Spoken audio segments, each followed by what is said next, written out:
ng isang records custodian. Ano ba yung rules ng records custodian? Ano ba yung mga characteristic ng isang records custodian na ilagay natin dun sa filing? Na siya yung in charge dun sa ating filing. So ano ba? No?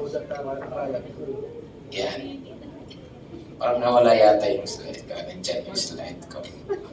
Now, take note, yung rules, saglit ha, parang nalipat yata yung slide ko. Yan, saan ba yung slide? Stop share ko. Hindi ko makita yung slide. So, dyan must be trained, no? Permanent. Tapos permanently assigned. Now, bakit po? Because in order to promote professionalism, protect institutional records, and ensures legal compliance, which gives support to the efficient operation ng ating opisina. So meaning to say, dapat ang i-assign natin sa pagpa-file ng ating mga records yung mga records custodian. Tapos kailangan permanently assigned. Probably this is true to some government agency and especially in local, hindi po ganito yung nangyayari. Bakit po? Kasi pag iba yung local chief executive, there will be a sampling. No?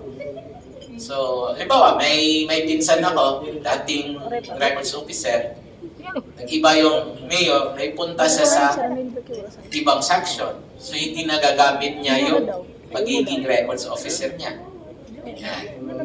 Second, giving the records custodian exclusive responsibility for filing ensures that the documents are managed securely, consistently, and legally. It strengthens the accountability and protect the information integrity and promote efficient public service or organizational operations.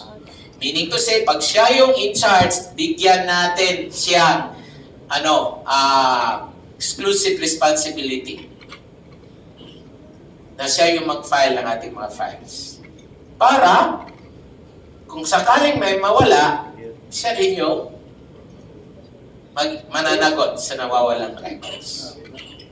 Now, allowed enough time from duties to maintain the files properly. So, meaning, the records custodian must have sufficient time from other tasks, no, to manage the records effectively. Para this will ensure that the records are being kept or arranged accurately based on the